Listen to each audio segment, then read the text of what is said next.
ప్రియమైనటువంటి సహోదరి సహోదరులందరికీ, నా ఎదుట కూర్చున్న వారికి, యూట్యూబ్ ద్వారా దేవుని వాక్యం వినేటువంటి వారందరికీ హృదయపూర్వకంగా క్రీస్తు నామములో శుభాభివందనాలు. ఈ యొక్క సందర్భంలో దేవుని గ్రంథంలో నుంచి వర్తమానం వింటాం.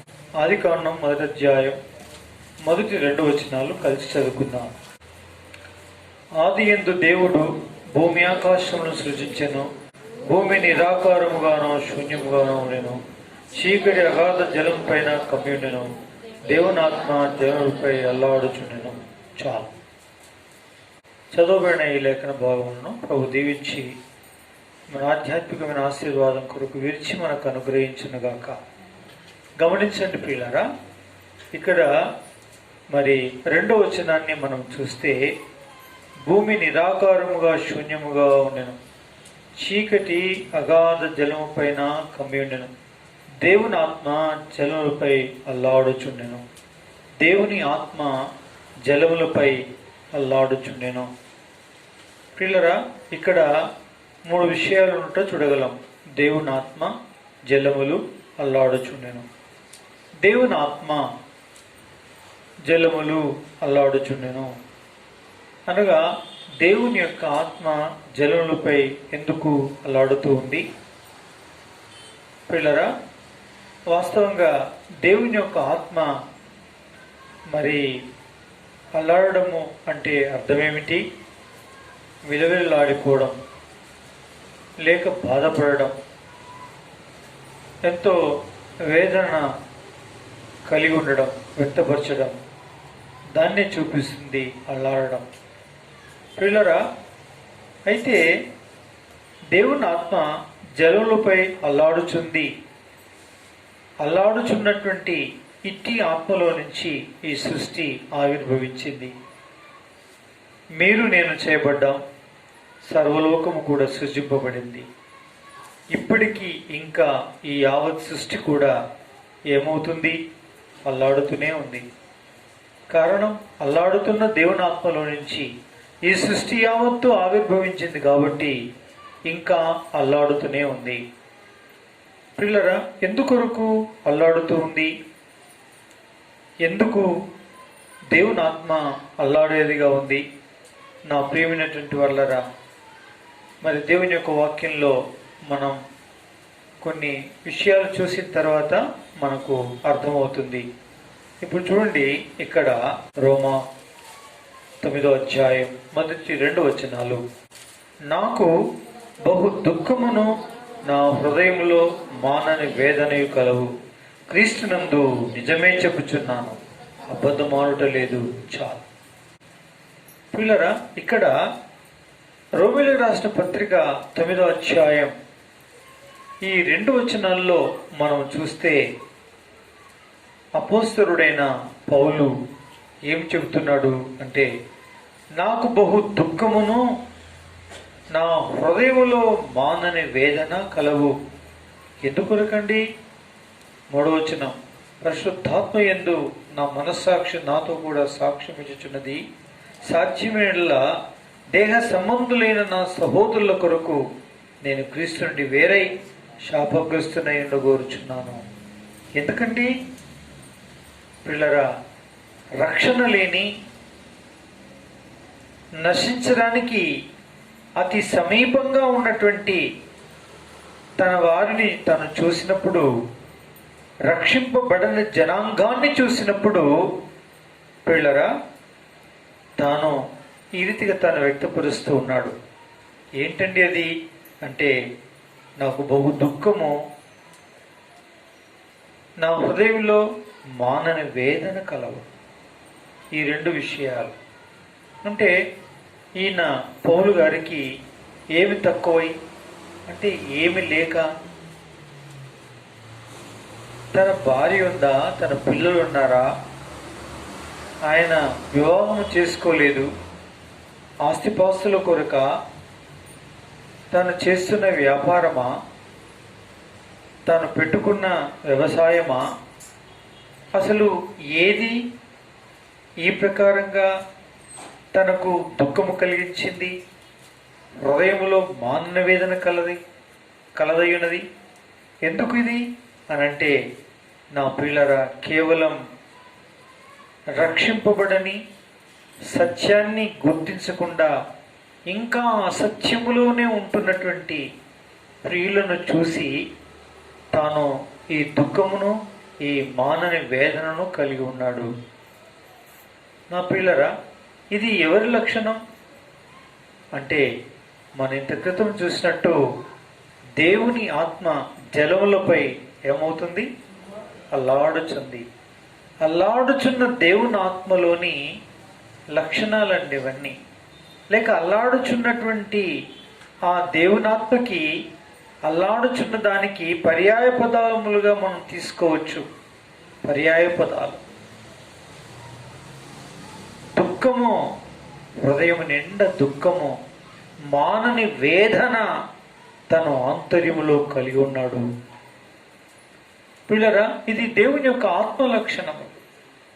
అంటే మనం ఈ వేదన, ఈ దుఃఖం అంటే అపోస్తలుడైన పౌలుది మనము వాస్తవమే అనుకుంటున్నామండి, కరెక్టే. కానీ దేవుని ఆత్మ జలంలోపై అల్లాడుతున్నంటే అక్కడ కనిపించేది జలాలే కదా, నీళ్ళే కదా.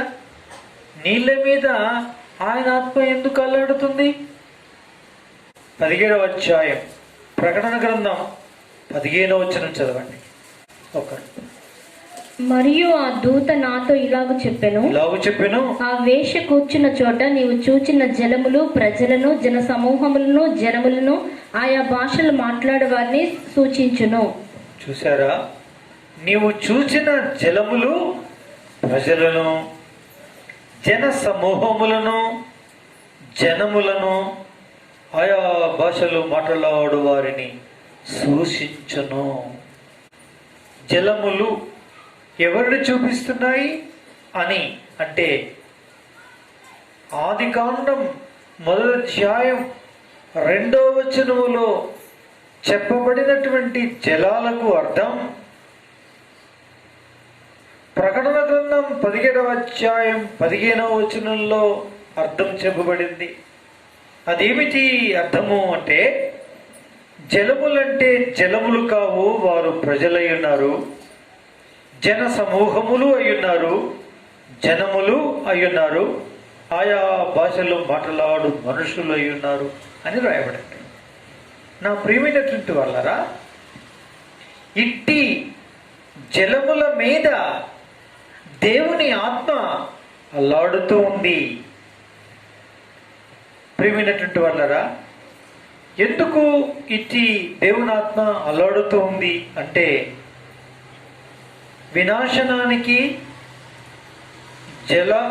ప్రజలు, జన సమూహాలు, జనములు, ఆయా భాషలు మాట్లాడు ఈ భూ ప్రపంచం మీద ఉండేటువంటి అనేకమైనటువంటి నానా విధములైనటువంటి జాతులకు సంబంధించిన ప్రజలైనటువంటి వారిని ఆయన చూచినప్పుడు, రక్షణ లేక వినాశనానికి అతి సమీపంగా ఉన్న జనాన్ని తాను చూసినప్పుడు, పిల్లరా, ఆయన ఆత్మ అల్లాడుతుంది అని మనకు అర్థమిస్తుంది.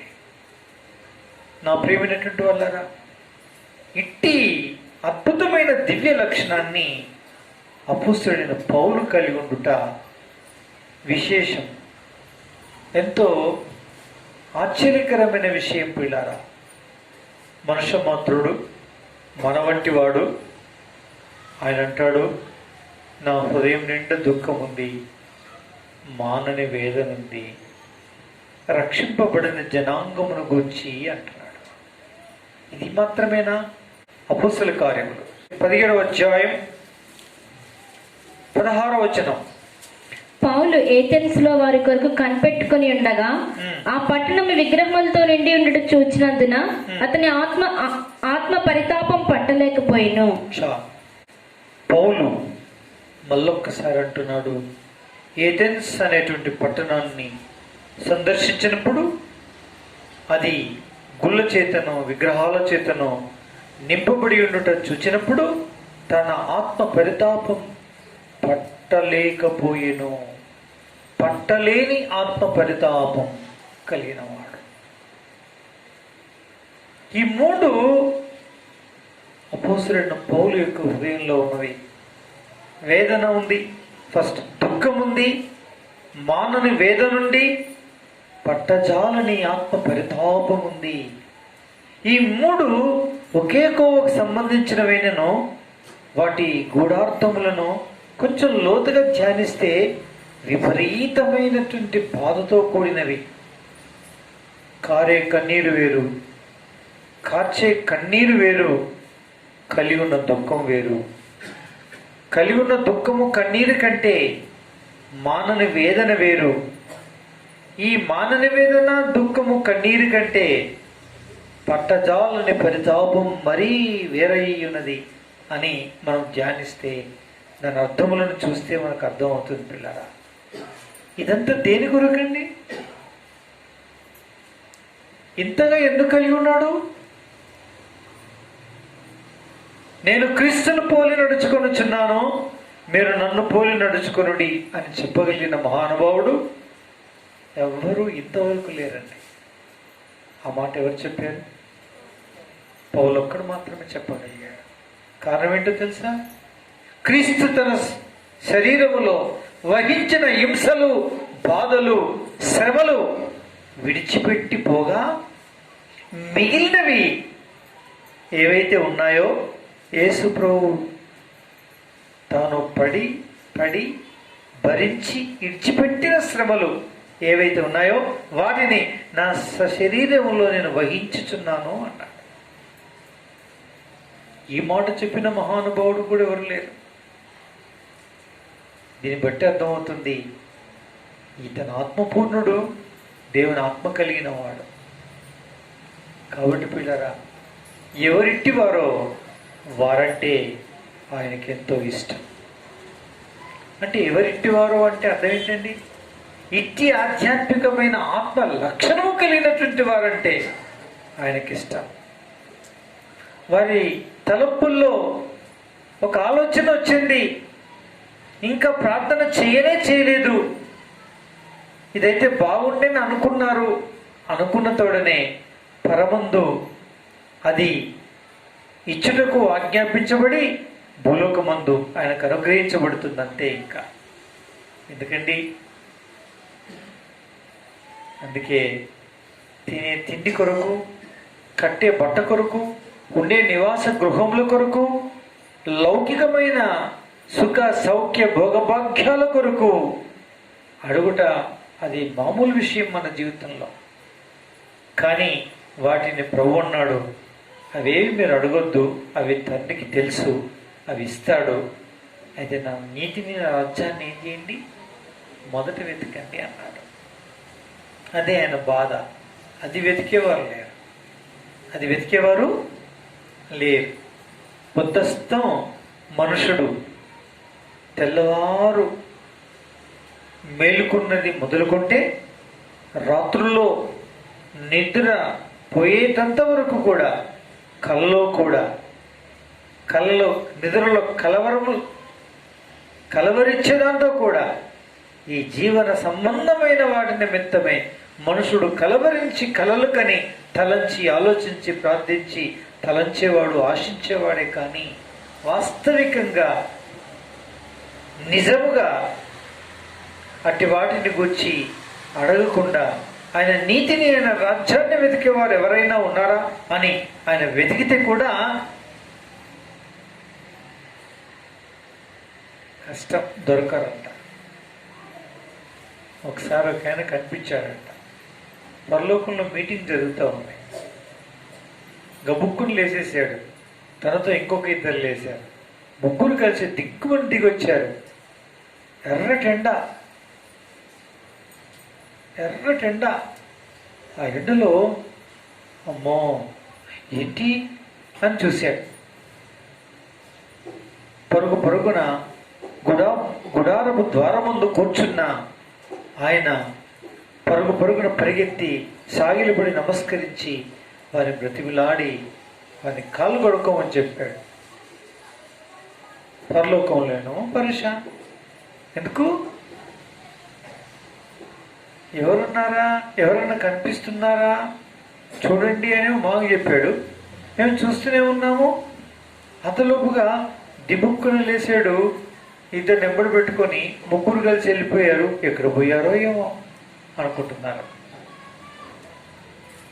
ప్రేమించుంటి వల్లరా ఎవరి ఈయన, ఎవరిని దర్శించాడు ఇంకా అర్థం కాలేదు. అబ్రహాం ఎందుకు అబ్రహాముకు నేను చేయబోయిన దాచదనా అన్నాడు. ఏంటిదా దాచేది? ఆయన చేయబోయేది ఏంటి? సొదొమ గొమొర్రాను వినాశనం చేయాలని ఆ మొర సంపూర్ణమైందో లేదోనని కనుక్కోవడానికి. అసలు విషయం ఎవరిని కనుక్కుంటే తెలుస్తుంది? ఓ, నా వంటి ఆత్మ కలిగినటువంటి వాడు ఒకడున్నాడు, అతడిప్పుడు ఈ ఎండవేళ తన గుడారం యొక్క ద్వారం ముందు కూర్చున్నాడు, నేను ఇప్పుడు దర్శింప వెళ్ళాలి అని వచ్చేసాడు. తనతో పాటు ఇద్దరు వచ్చారు. మొత్తం ముగ్గురయ్యారు. ఆయన పెట్టింది తిన్నారు. ఇద్దరేమో అటు దిక్కు వెళ్ళిపోయారు. ఈయన మాత్రం నిలబడ్డాడు. ఆయన సన్నిధిలో అబ్రహాం నిలబడ్డాడు. మొదలు పెట్టేశాడు. ఇంకా అబ్బా, ఎంత మంచి పట్టణము, ఎలా నాశనం చేస్తావయ్యా, ఎంతమంది జనం ఉన్నారో ఎలా నాశనం చేస్తావయ్యా, ఓ 50 మంది ఉంటే కాపాడరాదు? అబ్బే పర్వాలేదు, 50 మంది ఉంటే కూడా పట్టణం అంతా పాడు చేయకుండా కాపాడతా, పర్వాలేదు అన్నాడు. 50 మంది కూడా లేదు. ఓ 5 మంది తక్కువైతే 5 మంది కూడా పర్వాలేదు, తక్కువ ఉంటే 40 మంది ఉంటే అయినా పర్లేదు. ఇంకో 10 మంది తక్కువైతే అంటే 30 ఉంటే 20 ఉంటే 10 దుమ్ము ధూళి అనుకుంటా, బూడిదను నేను అనుకుంటా తగ్గించుకొని అడుక్కుంటూ వచ్చాడు. ప్రజలు అడుక్కుంటూ వచ్చాడు. ఏం పట్టిందండి ఎవరికి? అబ్రహాంకి ఏం పట్టింది? మమ్రే దగ్గర సింధూరవనములో చక్కటి ప్రదేశంలో గుడారం వేసుకొని తన పశువుల కాపర్లకు, తన సమృద్ధి అయిన పనివారికి ఏ కొరత లేని ప్రదేశంలో ఉన్నాడు. ఎవరండి? అబ్రహాం. తనకేదో అవసరం లేదు, కానీ మొరపెడుతున్నాడు. ఆయనకి ఎవరంటే ఇష్టం అంటే, అందుకు చెప్తున్నాను, ఎవరంటే ఇష్టం అంటే ఆయన వలె అల్లాడుచున్న ఆత్మ కలిగిన వారు, నశించిపోయే ఆత్మను చూసి అల్లాడిపోతున్న వారంటే ఆయనకి ఇష్టం. నశించిపోతున్న వారికి, వారి విషయమై దుఃఖము చేత హృదయం నింపబడిందంటే అతడంటే ఆయనకి ఇష్టం. పట్టజాలని లేక మానని వేదన కలిగి ఉండేవారంటే ఆయనకి ఇష్టం. నశించేవారిని చూసి పట్టజాలని ఆత్మ పరితాపము కలిగిన వ్యక్తులంటే ఆయనకి ఇష్టం. అవసరం లేదు ఆయనకి పరలోకం అంటాడు. నాకు అవసరం లేదు, చెప్పడు. వదిలిపెట్టి దిక్కును దిగి వచ్చి వారితోటే సహవాసం చేస్తాడు. ఎన్నో విషయాలు, అపోస్తలుడైన పౌలు విషయాలు మనం ధ్యానిస్తే ఒకనొక రోజు ఒక కలబడింది. ఆ కలలో ఒక యవనస్తుడు కనబడ్డాడు. అతడు, రండి మా దేశానికి, మా ప్రాంతానికి రండి, మాకు సహాయం చేయండి అని అడిగాడట. ఎవరబ్బా ఈ వ్యక్తి అని చూశాడు. ఒక దేశం డ్రెస్ ఇంకో దేశంకి ఉండదు, ఒక జాతికి ఉండే డ్రెస్ ఇంకో జాతికి ఉండదు. పిల్లరా, ఆ డ్రెస్సును చూసి గుర్తుపట్టాడంట, మాసిదోనియా వాడు అని. మాసిదోనియాలో ఇలా ఉంటారు. ఓహో, మాసిదోనియా వాడు నన్ను పిలిచాడు అంటే నేను మాసిదోనియాకి వెళ్ళాలి అని తీర్మానం చేసుకొని మాసిదోనియాకి వెళ్ళాడు. మాసిదోనియాకి వెళ్తే ఆ మాసిదోనియాలో గొప్ప కార్యం జరిగింది. రక్షింపబడ్డారు, సంఘములు కట్టబడ్డాయి, ఘనమైన కార్యం జరిగింది. నశించిపోయి అనేక ఆత్మలు వెతికి రక్షింపబడ్డాయి, సంఘములుగా సమకూర్చబడ్డారు. విడారా, ఆయన ఆత్మ యొక్క దుఃఖం, ఆయన ఆత్మ యొక్క మానని వేదన, ఆయన ఆత్మ యొక్క పట్టజాలని పరితాపమును కలిగిన వాడే, అల్లాడుచున్న ఆత్మను కలిగిన వాడే అపోస్తలుడైన పౌలు.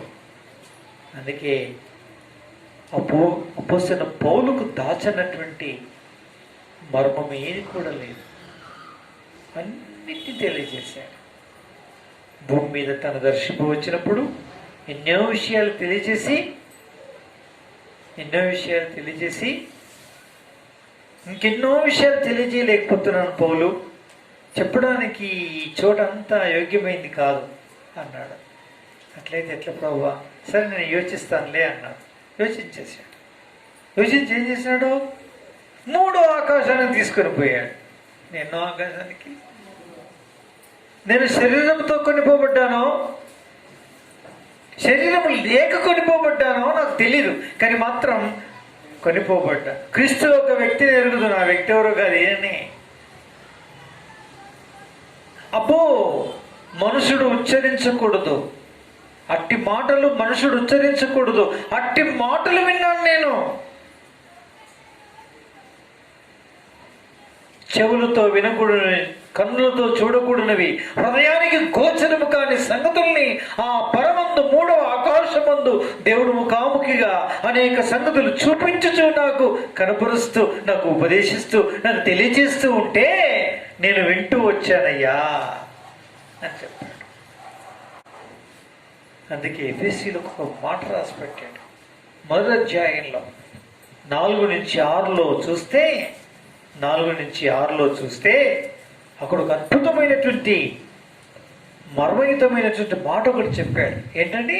ఎట్లనగా తన ప్రేణియందు తాను ఉచితంగా మనకు అనుగ్రహించిన తన కృపా మహిమకు కీర్తి కలుగునట్లు తన చిత్త ప్రకారమైన దయా సంకల్పం చొప్పున యేసుక్రీస్తు ద్వారా తనకు కుమారులుగా స్వీకరించుటకై మనల్ని ముందుగా తన కోసం నిర్ణయించుకొని మనము తన ఎదుట పరిశుద్ధులమును నిర్దోషములై ఉండవలనని జగత్తు పునాది వేయబడక మునిపై ప్రేమ చేత ఆయన క్రీస్తులో మనల్ని ఏర్పరచుకొనెను.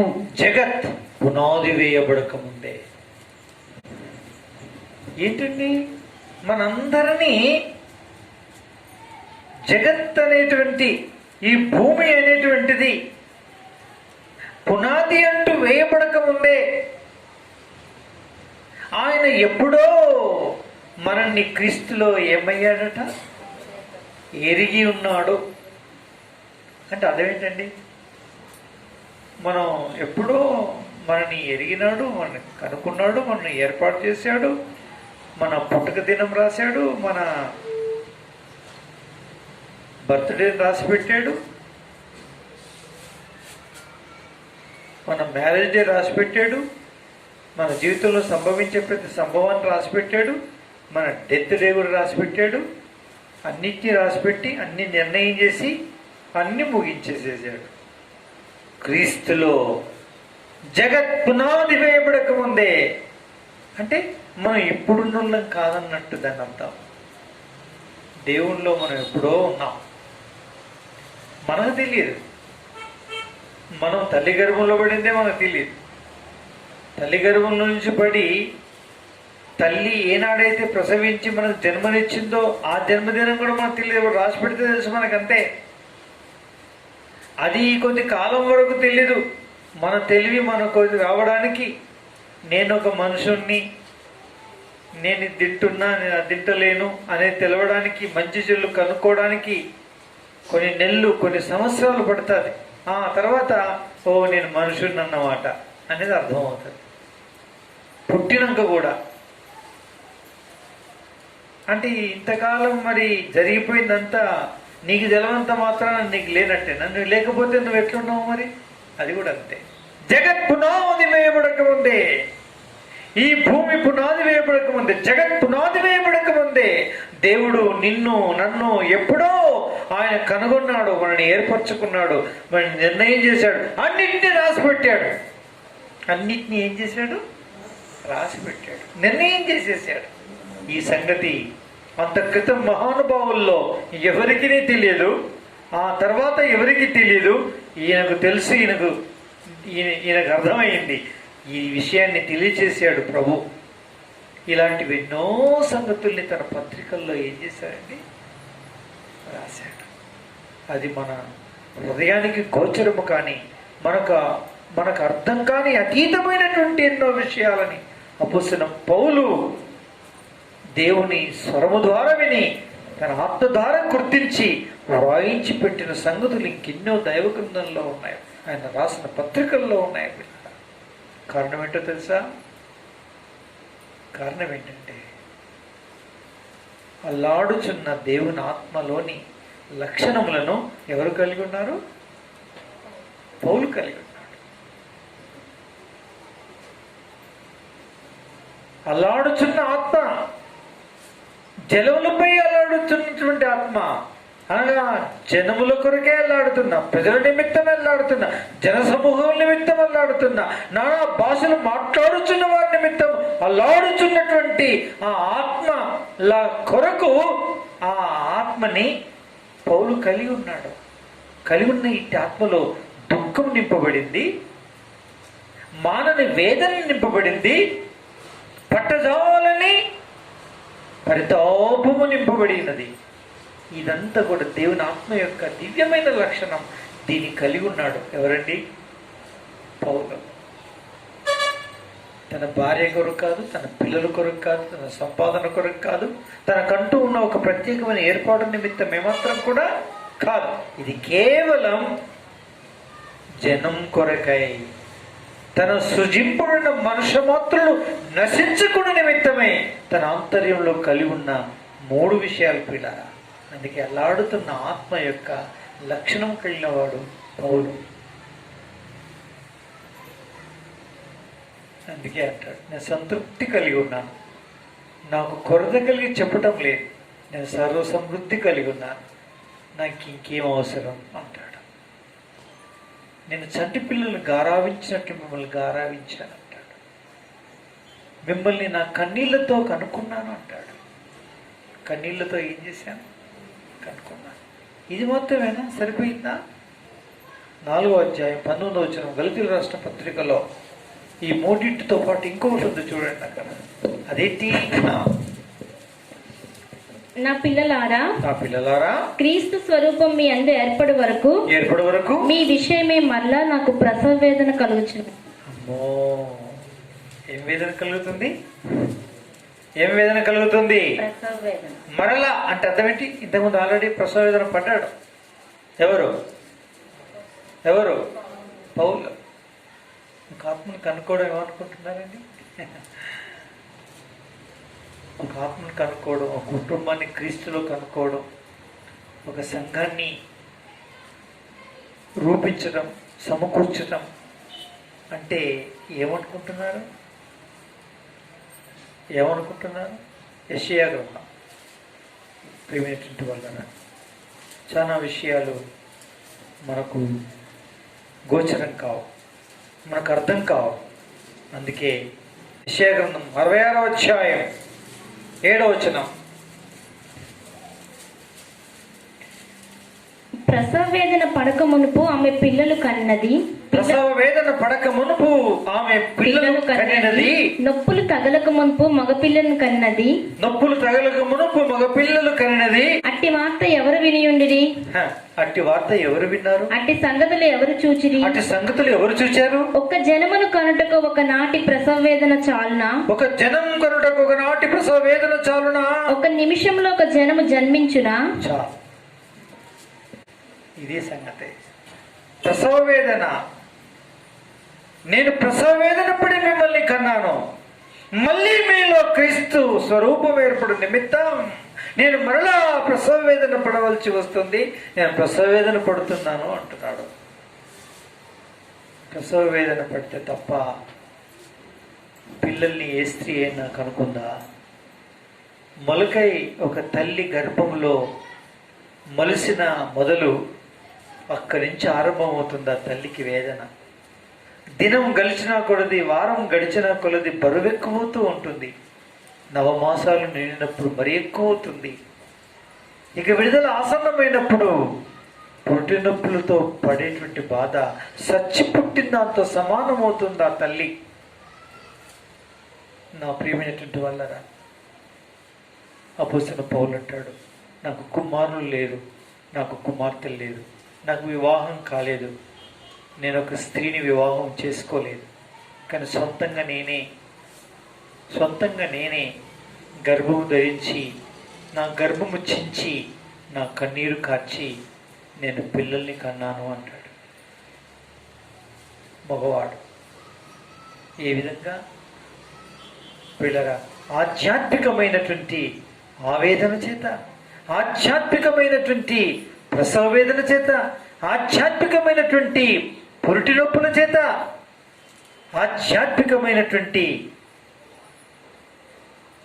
ఈ భయంకరమైనటువంటి ఈ జీవన మరణాల మధ్యన నలిగిపోయేటువంటి ఈ స్థితితో నేను పిల్లల్ని కనుక్కున్నాను అంటాడు. చూసారా పిల్లరా? ప్రభు అంటే, ప్రభు శిష్యులంటే, ప్రభు సేవ అంటే, ఒక ఆత్మను రక్షించడం అంటే అది సామాన్యమైనటువంటి విషయము. అది ప్రసవ వేదనతో కూడినటువంటి విషయం. నీవైతే ఒకరినో ఇద్దరినో కనుక్కుంటావు, ముగ్గురినో నలుగురినో కనుక్కుంటావు. కుటుంబ నియంత్రణ లేకపోతే 9 మంది 10 మంది నా చిన్నప్పుడు నాకు డజన్ అండి అని చెప్పేవాళ్ళు. నాకు మొత్తం డజన్, నాకు అర్ధ డజన్ ఇట్లా చెప్పేవాళ్ళు ముసలు. నాకు డజన్ అర్ధ డజన్ అని చెప్తూ ఉండేవాళ్ళు. అట్లా కనుక్కోవచ్చు, అభ్యంతరం ఏమీ లేదు. కానీ ఆత్మీయంగా దైవజనులను అడిగితే నేను కొన్ని 100 మందిని కన్నానండి అన్నాడు అనుకోండి, అది ఎలా ఉంటుందండి? ఆ నొప్పి ఎలా ఉంటుంది? నేను కొన్ని 1000 మందిని కన్నానండి అని అంటే అసలు అతని నొప్పి ఎలా ఉంటుందండి? అతని బరువు ఎలా ఉంటుందండి? అతని వేదన ఎలా ఉంటుందండి? అతని కష్టం ఎలా ఉంటుందండి? చాలా విపరీతం. ఈ కరోనా కాలంలో ఆరంభం నుంచి మొదలు, ఈ సంవత్సరం ఆరంభం నుంచి మొదలు నేను కొంచెమో చిన్నగానో ఇటు వేదన నేను అనుభవించాను.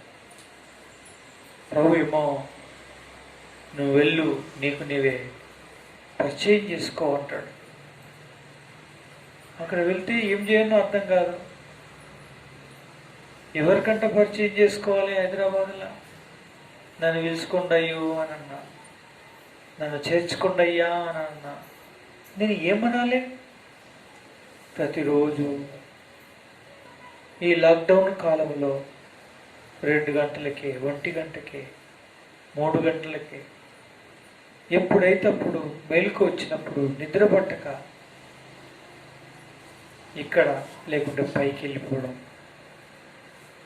హైదరాబాదులో అయితే ఎక్కడైతే కిరాయి ఉన్నామో దాని మీద టెర్రస్ పై అంతస్తు మీదకి వెళ్ళిపోయి గంటల తరబడి ప్రభా ఏంటి వేదన, ఏంటి బాధ? కూర్చుంటే కూర్చొనియవు, పడుకుంటే పడుకోనియవు, నిలబడితే నిలబడనియవు, తింటే తిననియవు. నన్ను పరిచయం చేసుకోమంటావు, తీరిక లేకుండా నీ పని చేయమంటావు. నేను ఎట్లా చేయాలి? నేను ఎలా చేయాలి? నేను ఎక్కడికి వెళ్ళాలి ప్రభా? నేను ఎవరిని కనుక్కోవాలి? నేను ఎక్కడ కనుక్కోవాలి ప్రభా? నేను ఎవరికి చెప్పాలి నిన్ను గురించి? మనసును పట్టక కొన్ని సందర్భాల్లో ప్రార్థన చేసుకొని, కంటికి నీళ్లు తీసుకొని, బైబిల్ సంకకేసుకొని బయటకు వచ్చి పోతూ పోతూ పోతూ ఆగిపోయి ఇంకెక్కడ వెళ్ళటనో ఎరగక కారాపుకొని కంటికి నీళ్ళు తీసుకొని కొద్దిసేపు ప్రార్థన చేసుకొని అప్పుడు తలంపిస్తే రైట్ అంటే రైట్, లెఫ్ట్ అంటే లెఫ్ట్, కుడి కంటే కుడికి, ఎడమ కంటే ఎడమకి, చక్కగా అంటే చక్కగా, అంత దూరం అంటే అంత దూరం, ఇంత దూరం అంటే ఇంత దూరం వెళ్ళాను. పరిచయం చేసుకున్నాను. అలా తిరుగుతూనే ఉన్నాను.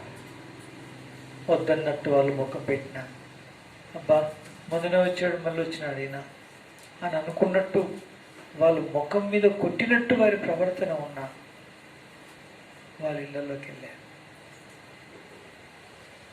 ఈ ఘోషణకి ఎందుకు ప్రభా? అక్కడో 10-12 సంఘాలు ఉన్నాయి ఆంధ్రాలో, తీరని పరిచర్య. ఇక్కడ ఉంది పరిచర్య, 7 సంఘాలు ఉన్నాయి, తీరని పరిచర్య. ఇదేంటి ప్రభా? మళ్ళీ నన్ను ఈ మహానగరానికి వెళ్ళమంటావు? ఆ సముద్రంలో ఎక్కడంటే వెళ్ళాలి? ఎవరిని బ్రతిమలాడాలి? ఈ మనుషులు ఇట్లా అంటూ ఉంటే నాకు ఏం గతి లేక నేనేంది ప్రభా ఇది అని అంటే ప్రభు అంటాడు, లేదు, ఎవరు పిలిచినారని పోవాలి?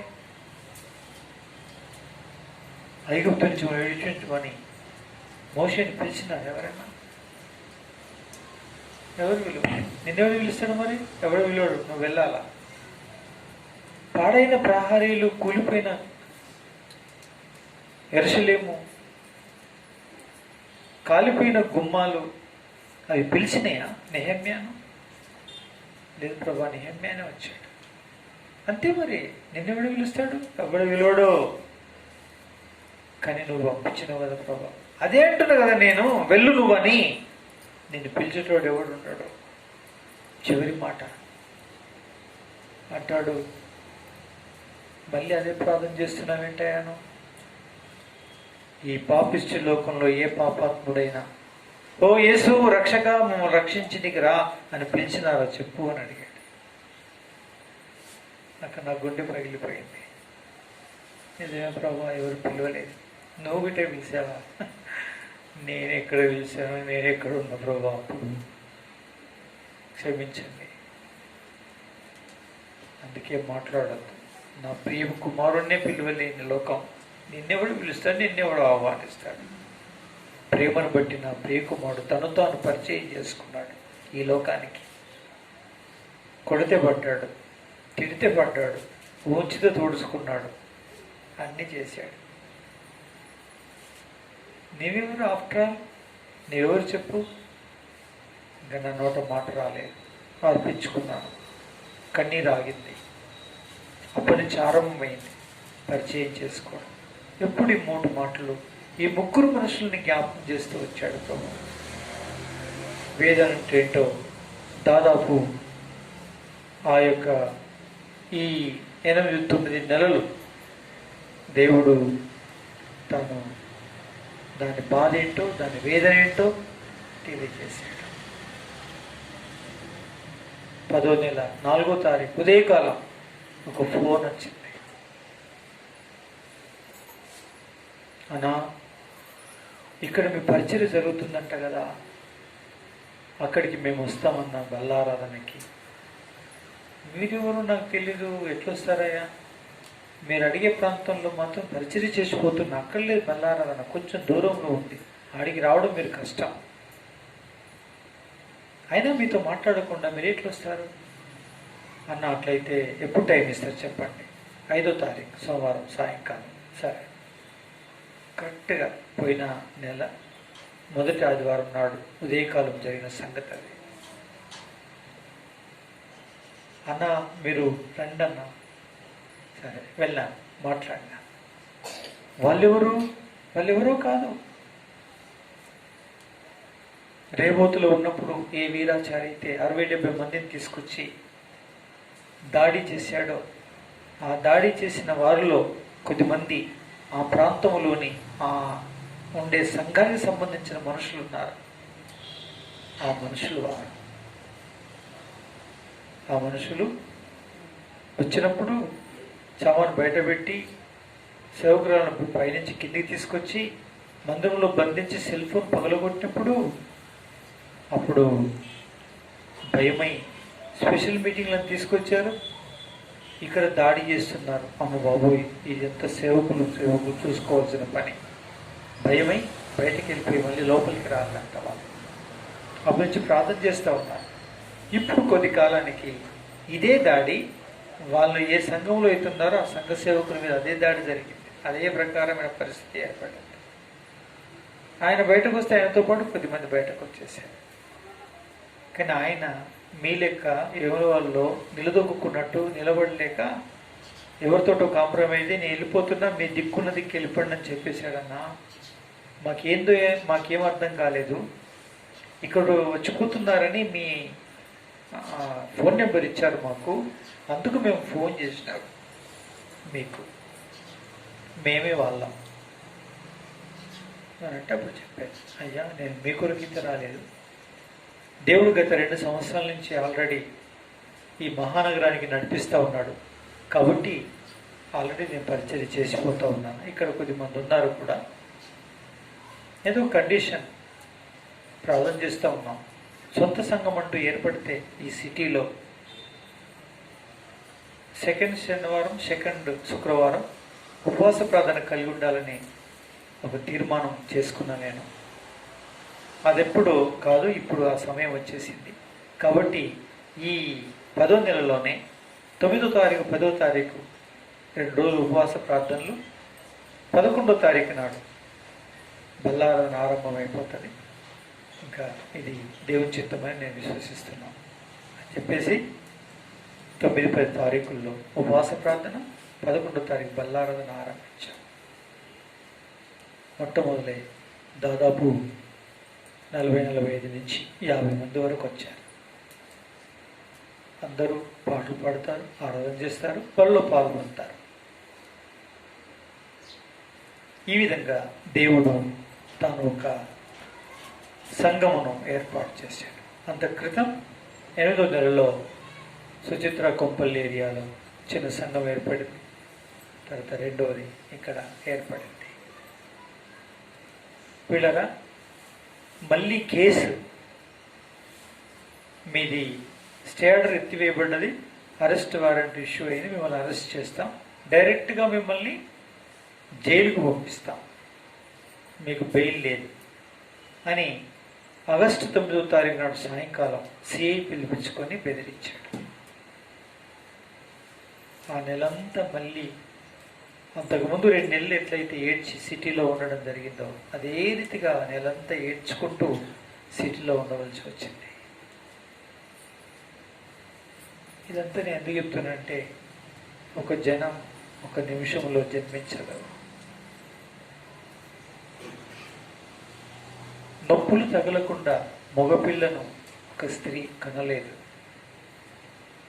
పిల్లరా, ఒక సంఘం రూపించబడడానికి, ఒక ఆత్మ రక్షింపబడడానికి అది సామాన్యముగా వచ్చేటువంటి సంగతి కాదు.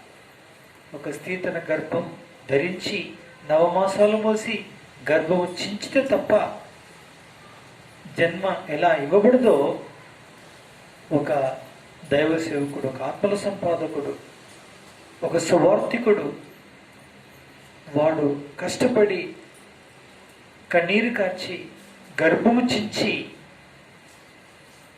మోకాళ్ళ మీద ఉండి కృంగి ప్రసవించకపోతే ఒక ఆత్మ ఎప్పుడు కూడా రక్షణలోనికి రాదు.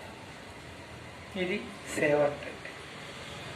కాబట్టి ఇందులో ఎన్నో బాధలు, కష్టాలు, నష్టాలు, నిందలు, అవమానాలు, అడక్క తినేదానికంటే అధ్వానకరమైన పరిస్థితులు, అలా ఫీల్ అవ్వడం, ఆ విధంగా భావన పొందడం, ఎన్నెన్నో విషయాలు పిల్లారు. ఇదంతా అయిపోయిన తర్వాత ఏం చేయాలంటే మనం, ఇదంతా అయిపోయిన తర్వాత నువ్వేం చేసినావు, మేమేసిన డబ్బులు అనాలి. నువ్వేం చేసినావు, మేము కొన్న స్థలం అనాలి. నువ్వేం చేసినావు, మేము అందించిన ఇటుక అనాలి. నువ్వేం చేసినావు, మేము కట్టిన గృహం అనాలి. నువ్వేం చేసినావు, మేము కట్టిన మందిరం అనాలి. వెనక మల్లు అని చెప్పి మనిషికి ఒక తన్నుదన్ని ఏం చేయాలి, ఊరు దాటియాలి. ఇది పురస్కారం. ఇది పురస్కారం. నా ప్రియ సోదరి సోదరుల, సేవ అంటే, సేవా పరిచర్య అంటే త్యాగమే కాదు, తండ్రిని ఇవ్వడమే కాదు, ఆస్తిపాస్తులు ఇవ్వడమే కాదు, యావత్ సమర్పించుకోవడమే కాదు. నా ప్రియ సోదరి సోదరుడా, ప్రతిదినం కన్నీరు కార్చి ఉపవాసం ఉండి గర్భం ధరించి గర్భం చించి మోకాళ్ళ మీద కుంగి మరణాల మధ్యన ఊగిసలాడి ఆత్మల్ని కనుక్కుంటే తప్ప అది సేవ కానే కాదు. ఒక ఆత్మరక్షణ పొందజాలి. ఒక సంఘం కట్టబడదు. పరిచర్య విస్తరించదు, వ్యాపించదు. పిల్లగా జరిగే ఇంటి సేవకి దేవుని ప్రజలు ఏం చేయాలండి? పుల్లలు పెట్టన్నా సహకరించన్నా, సహకరించాలి. ప్రశ్నించన్నా లేకుంటే సహకరించాలి. ప్రభుకు మనం ఏం చేసుకోవాలి? ఆ తండ్రి అయిన దేవుడికి కుమారుడిని యేసుక్రీస్తు ప్రభు వారు భారం పంచుకొని, తండ్రి నీ చిత్తం నెరవేర్చుచున్నాను అన్నట్టు. అపోస్తలుడైన పౌలు లాంటి శిష్యులు ప్రభు యొక్క చిత్తము నెరవేర్చినట్లు, పౌలు అపోస్తలుడు లాంటి దేవుని యొక్క సేవకులకి విశ్వసించిన జనాంగం, పరిచారకులు, బాధ్యులు, సహోదరులు ఏం చేయాలండి? సహకరించి ఉపకరించినట్లయితే ఇంకా సేవ ఏమవుతుందండి? ఇంకా అనేక ఆత్మలు ఏమవుతాయి? విస్తరించి వ్యాపిస్తాయి, అభివృద్ధి పొందుతాయి, పిల్లలు అనేకులు పుట్టుకొస్తారు. ఆ విధంగా నశించే అనేక జనాంగం రక్షింపబడి అద్భుతమైనటువంటి పరిచర్య జరగడానికి అవకాశం ఉంటుంది. ఇది దేవుని యొక్క చిత్తం, ఇది దేవుని యొక్క సంకల్పం, ఇది దేవుని యొక్క చిత్తం, ఇది దేవుని యొక్క సంకల్పం ప్రియులారా. అందుకే ప్రభు యొక్క సన్నిధానంలో ప్రభు బిడ్డలుగా మనం ప్రతిష్ఠించుకోవాలి. అల్లాడుచున్నటువంటి ఆత్మ లోనించి ఆవిర్భవించిన సృష్టి యావత్తు ఇంకా అల్లాడుతూనే ఉంది. ఈ అల్లాడుతున్న ఈ లోకాన్ని చూసి మనం అల్లాడే లక్షణాలు కలిగి ఉంటే, అంటే దుఃఖము చేత నింపబడితే, మానవ వేదన హృదయంలో కలిగి ఉంటే, పట్టదాలని ఆత్మ పరితాపం మన ఆంతర్యంలో కలిగి ఉంటే, ప్రసవ వేదన పడి పిల్లల్ని కనడమే కాకుండా మరలా ప్రసవ వేదన పడుచు వారిని పెంపారు చేస్తూ ఉంటే, ఈ లక్షణాలు అల్లాడుచున్న దేవుని ఆత్మ లక్షణాలు. కాబట్టి వారిని ఇంకా ఎక్కువగా అభిషేకించి, వారి అవసరాలు తీర్చి, వారి అక్కర్లు తీర్చి, వారి పరిచర్యను దీవించి, వారి కలిగిన సదుపాయములన్నింటినీ కూడా ఆయన అనుగ్రహించి, వాళ్ళ అక్కర్లు తీర్చి, వారిని దీవించి విస్తరింపజేసి ఏం చేస్తాడు? తన మహిమ కొరకు ఆడుకుంటాడు. దాంట్లో మనం పాలి భాగస్థలమైతే మనంత భాగ్యవంతులు ఇంకొకరు లేరు. కాబట్టి ఇట్టి పరిచర్యకి, ఇట్టి విధానపు దైవ తలంపుతో కూడినటువంటి ఈ ఆశ్చర్యకరమైనటువంటి దేవుని యొక్క సేవకి మనం ఏం చేసుకోవాలి చెప్పండి? ప్రతిష్ఠించుకోవాలి. యవన సహోదరులు, యవన సహోదరులు, నడీడి గలవారు, వృద్ధులైనటువంటి వారు, ప్రార్థన చేసేవారు ప్రార్థన కొరకు, వాక్యం కొరకు వాక్యం ఉపదేశించే దాని కొరకు, సేవ కొరకు, పరిచయం చేసేదాని కొరకు, ఊడ్చేవాళ్ళు ఊడ్చేదాని కొరకు, వండేవాళ్ళు వండేదాని కొరకు, వడ్డించేవాళ్ళు వడ్డించేదాని కొరకు, నడిపించేవాళ్ళు నడిపించబడే దాని కొరకు, ప్రతి విధమైనటువంటి మన సామర్థ్యం కొలది, చిన్న పిల్లలు కానించి మొదలుకుంటే వృద్ధులైనటువంటి వారి వరకు జరిగే ఈ సేవా పరిచర్య కొరకే మనం ప్రతిష్ఠించుకొని అప్పగించుకుంటే దేవుడు నిండుగా మనం ఏం చేస్తాడు? ఆశీర్వదించి దీవిస్తాడు.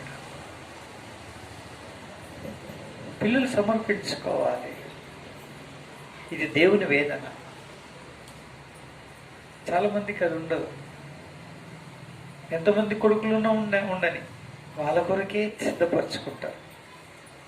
మంచి చదువులు చదివే వరకు బాగుంది, ఉద్యోగం చేసి నన్నే నడపాలి.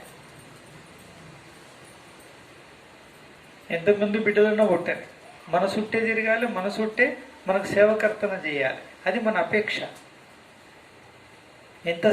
ఎంత భూమి జాగాలను ఉండని, ఎంత సంపాదన ఉన్నా రాని, ఎంత పంట ఉన్నా పండని, ఎంత సంపాదన ఉన్నా సరే, అదంతా మనకి తరతరాల వరకు ఇది భద్రంగా మనకు ఉండాలి, ఇది వారసత్వం సంక్రమించాలి అనే ఆశ కలిగి ఎంతో పకడ్బందీగా ధరణి లాంటి వాటిలలో చేర్చి చక్కగా మన వాళ్ళకు వర్తించేటట్టు చూసుకుంటాం. కానీ దేవుని నిమిత్తం, దేవుని కొరకు వాళ్ళ కిరాయని తెలుసు, అద్దిల్లని తెలుసు. ఈ లోకం ఒకనొక దినం ఆయన పిలిస్తే పోతానని తెలుసు, కరోనా వచ్చిందని తెలుసు, మళ్ళీ కరోనా ఎక్కువైతుందని కూడా మీకు అర్థమవుతుందో లేదో అవుతుంది, అది కూడా తెలుసు మనకి. అందులో కూడా మళ్ళీ ఎంతమంది పోతారో మళ్ళీ తెలియదు మనకి, అది కూడా తెలుసు మనకి. ఇది కాక ఇంకేమేమి వస్తాయో. టర్కీలో వచ్చింది భూకంపం, సర్వనాశనం అయిపోయింది. ఇంకెన్ని వస్తాయో తెలియదు, అది మన దగ్గర ఎప్పుడు వస్తుందో తెలియదు. ఇది కూడా మనకు తెలుసు. అయినా సరే మన కొరకే, నా కొరకే, నా దేవుడి లోకంలో ఎందుకు పంపించాడు, నన్ను ఎందుకు రక్షించాడు, ఆ ఉద్దేశం వేరే ఉన్నది. ఆ ఉద్దేశం నేను నెరవేర్చాలి దేవా, ఆ ఉద్దేశం ఏంటో బయలుపరచు, ఆ ప్రకారంగా ముందు కొనసాగుతా, నేను ప్రతిష్ఠించుకొనుచున్నా అని ప్రతిష్ఠించుకోగలవా? ఆయన తను తాను ప్రతిష్ఠించుకున్న దాన్ని తినబోతున్నావు, త్రాగబోతున్నావు, త్రాగుతుంటున్నావు, తింటున్నావు. ప్రతి వారం తాగుతున్న తింటున్న ఈ శరీరము, రక్తము నీకు హక్కు ఎప్పుడు ఉంటుంది? అల్లాడుచున్న ఆయన ఆత్మలోని ఈ విధమైన లక్షణాలు మనము కలిగి ఉండి, ఆ వేదన మనం కలిగి ఉంటే అది తినడానికి హక్కు ఉంది, తినడానికి మనకు ధైర్యం ఉంది. లేకపోతే మనకు హక్కు లేదు. ప్రతిష్ఠించుకుందాం, ప్రభువా ఇటు వేదన నాలో నింపు, ఇటు దుఃఖం నాలో నింపు, ఇటు పరితాపం నాలో నింపు, ఇటు ప్రసవ వేదన నాకు అనుగ్రహించు. అటు నేను కృప ప్రసాదించుతండి. నన్ను ప్రతిష్ఠించుకొనిచున్నాను దేవా, నన్ను కరికరించు, నన్ను అప్పగించుకున్నాము. దేవుడు నన్ను దీవిస్తాడు. ఇటు వర్తమానాన్ని దేవుడు దీవించి ఆశీర్వదించును గాక.